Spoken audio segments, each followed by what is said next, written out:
नर्मदे हर मैया जी की परिक्रमा केवल ये तपस्या का आधार नहीं है।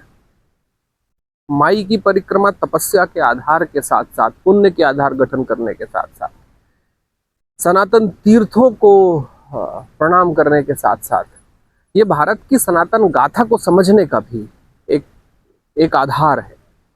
क्योंकि भारत के सनातन कुल में, भारत की सनातन गाथा में ऐसे अनेक चरित्र आए हैं जिन चरित्रों के कारण कहीं भारत की सनातन गाथाएं बनी हैं। और वो सनातन गाथाएं जब सनातन इतिहास बनी है तो उनके पीछे का कोई मर्म है, कोई तर्क है, कोई कथानी है, कोई कथानक है। कहीं उन कहानियों से हमारे शास्त्र की धारा कहीं निकल कर आई है। भारत ने एक बात बहुत अच्छी तरीके से, भारत की सनातन वंश की परंपरा ने एक बात अच्छी तरीके से जानी थी कि अगर हम अपने इतिहास का बोध नहीं रख पाएंगे तो हम अपने आधार के चिंतन को भी नहीं समझ पाएंगे, हम जीवन के दर्शन को भी नहीं समझ पाएंगे, हम धर्म के आधार को भी नहीं समझ पाएंगे। तो मैया की इस परिक्रमा में आज मैं कहीं हूँ ब्रह्मकुंड तीर्थ में।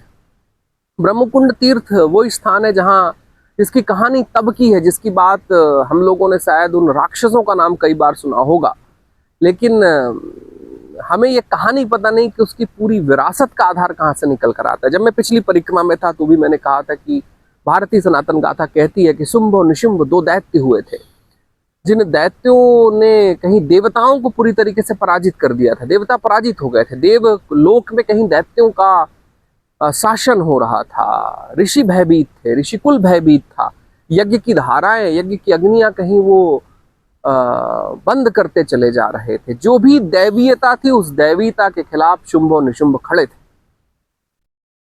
सारे देवता कहीं युद्ध में हार के बाद कहीं ब्रह्मा जी के पास जाते हैं।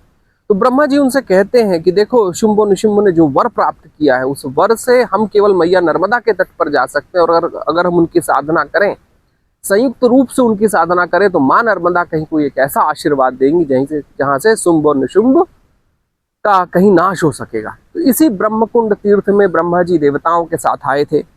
उन्होंने यहाँ पर रहकर देवताओं के साथ तपस्या की थी, और तब भोलेनाथ प्रसन्न हुए थे और वर दिया था कि शुंभ और निशुंभ दैत्यों के नाश के लिए कहीं देवी का अवतरण होगा। देवी भागवत पुराण में शुंभ और निशुंभ की कथा बड़ी प्रचलित है।